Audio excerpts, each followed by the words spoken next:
Hello, everyone. My name is Grace, and I'm here to present our novel attack, Found in Translation, which learns the language of access patterns and translates it into private information. This is a joint work with Alex Wong and my advisor, Anurag Khandelwal at Yale. Our attack targets the execution of applications on an untrusted cloud.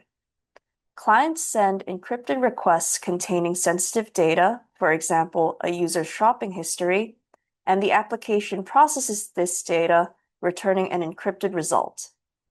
On the server, the application requires protection from the untrusted software stack, including the operating system and hypervisor. This protection is provided by a confidential computing environment, which relies on trusted hardware to encrypt the application's memory pages, including all in-memory objects, and block accesses from untrusted software. Despite these defenses, the OS still manages the memory of the application and has control over the page table. Whenever the application reads a certain object in memory, dedicated hardware in the processor sets the access bit of the object's page table entry. This metadata is set without the OS's intervention and is required for it to perform paging. While it is possible to move such functions into the confidential computing environment, doing so would massively inflate the trusted computing base, negatively impacting security and performance. With this visibility into the page table, an OS-level adversary can then exploit input-dependent memory accesses to reveal the contents of encrypted data. Prior attacks have done this by fingerprinting objects with unique page accesses, like in this example, matching the diamond object to page 1001. We build upon this technique for more complex use cases, as I will describe next. Let us consider the ad engine for a shopping platform, which uses a deep learning recommendation model, or DLRM, to recommend products. The client sends an inference request containing categorical features about the user, such as their city and items in their shopping cart. For each feature, the DLRM performs a lookup in an embedding table, which maps the feature to a high-dimensional vector that is then processed by the rest of the model. These embedding tables are stored in memory, indexed by all possible values of the feature. For example, Miami, Denver, and other cities in the city embedding table. For this particular request, the DLRM model accesses pages containing the embedding entries for Denver and ski gear. However, the adversary here still has two challenges. First, there are multiple objects on a page, so the OS can't tell which was actually accessed. Second, the input data contains arbitrary length correlations that have yet to be leveraged in an attack. This raises the question, in the face of such challenges, is there a practical attack that can infer object-level accesses? We answer in the affirmative with our approach. First, let us summarize prior attack approaches from related fields, mainly searchable symmetric encryption, or SSE. Markov modeling attacks, such as IHOP, work by building a Markov model of the known access distribution over objects and comparing it to the Markov model of the observed page accesses. This allows such approaches to leverage correlations between consecutive accesses, but they assume a one-to-one mapping between objects and pages, which is unrealistic in our setting. Another common approach is frequency-based. For example, a naive Bayes model that uses histograms of accesses across pages to predict object-level accesses.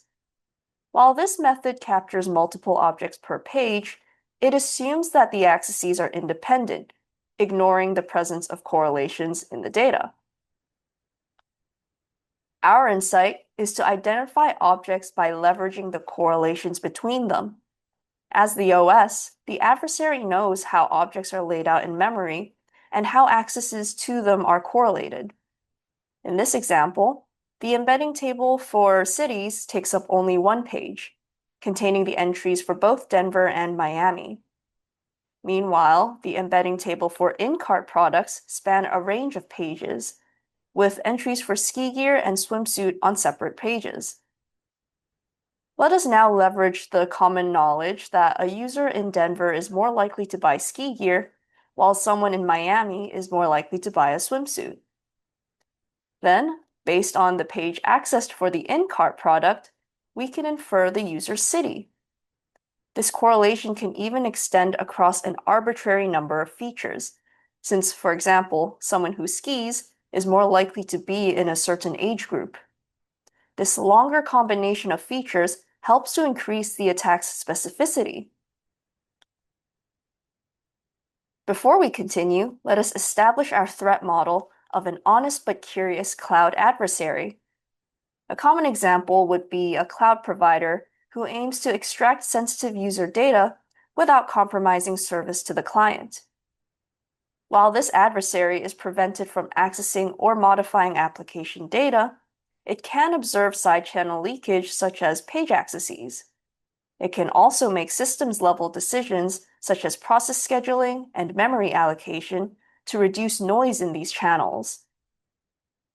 Overall, its goal is to use the observed page-level accesses to infer private object-level accesses. To this end, the adversary can exploit auxiliary knowledge, including white box access to the targeted application, since publicly available code is often used in the cloud. In fact, DLRM is an open source model that is widely deployed. The layout of objects per page is also known, as the OS controls memory allocations. Finally, the adversary knows the distribution of the plaintext data and its correlations. For example, the joint distribution of features over users of the shopping platform, which is often widely accessible information.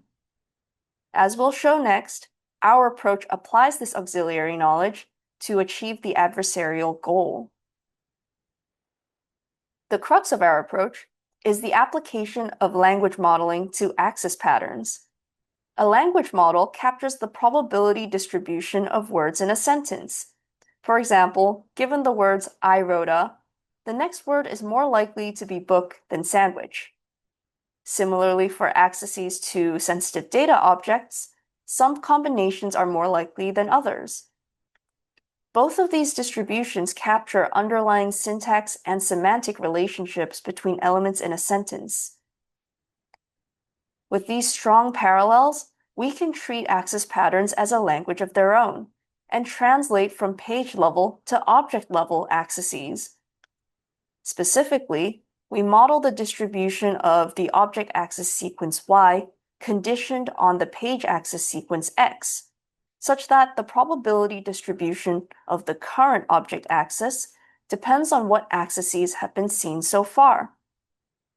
This lets us harness the power of language models to use context to disambiguate between words with multiple meanings. For example, the English word right translates into different French words depending on its context. Right hand gives droite, and that is right gives vrai.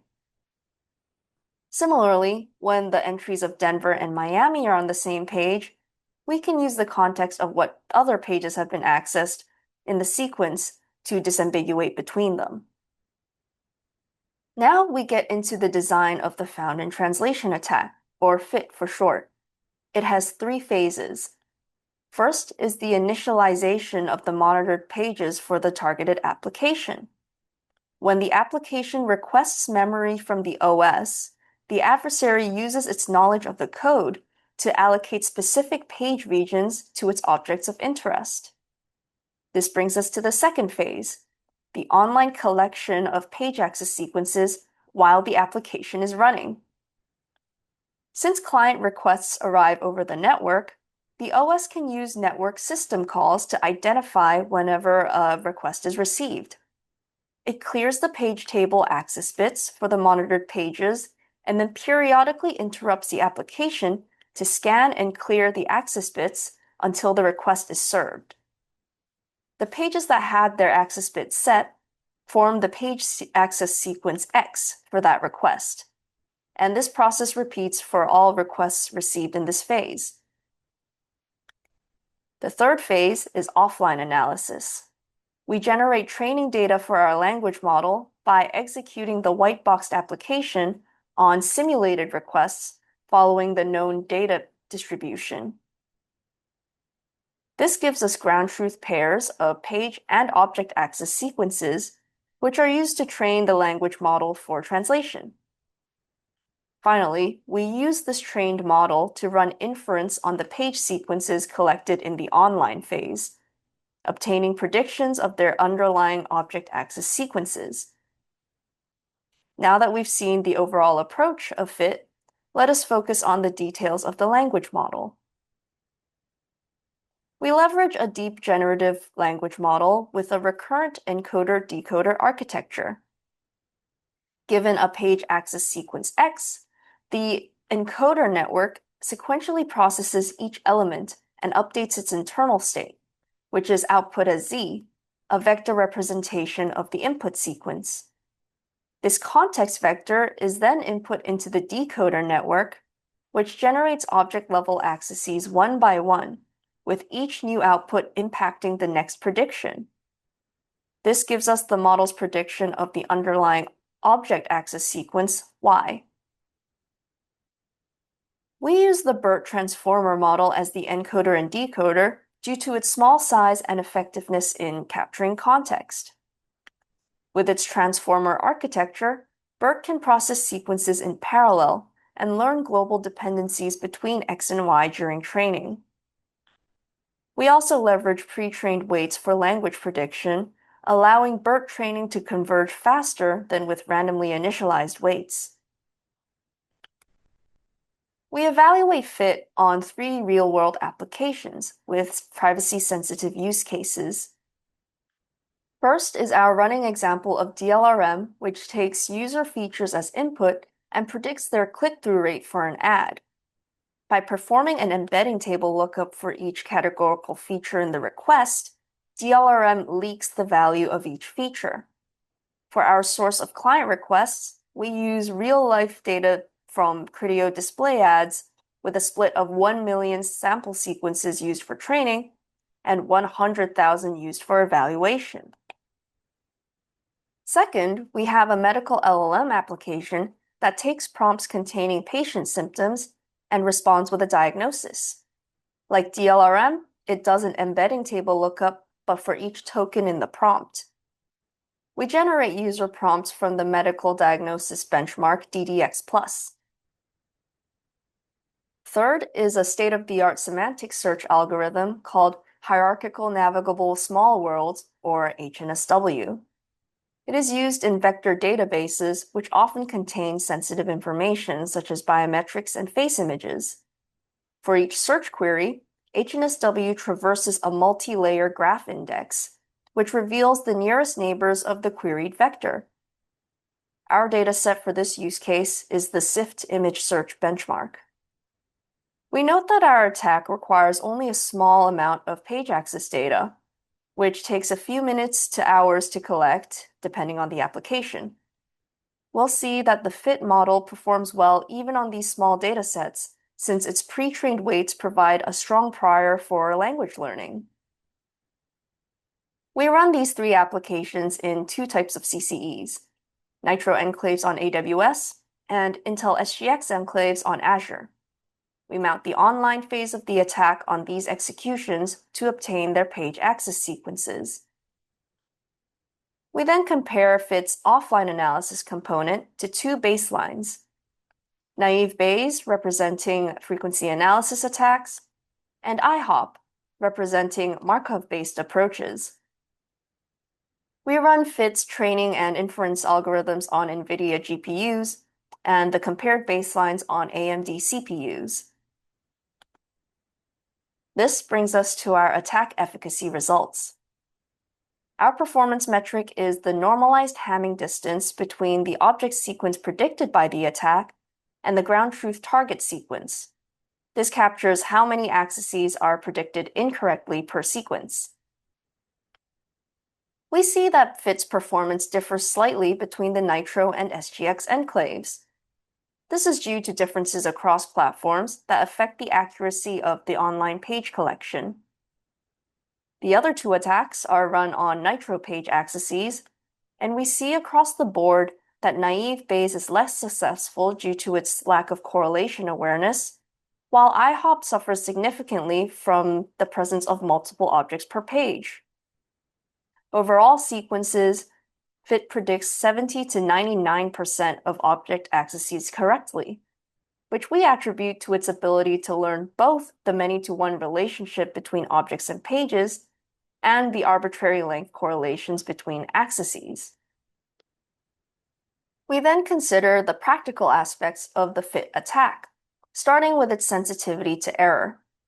We observed that in the online phase, about 1% of page accesses are incorrectly identified.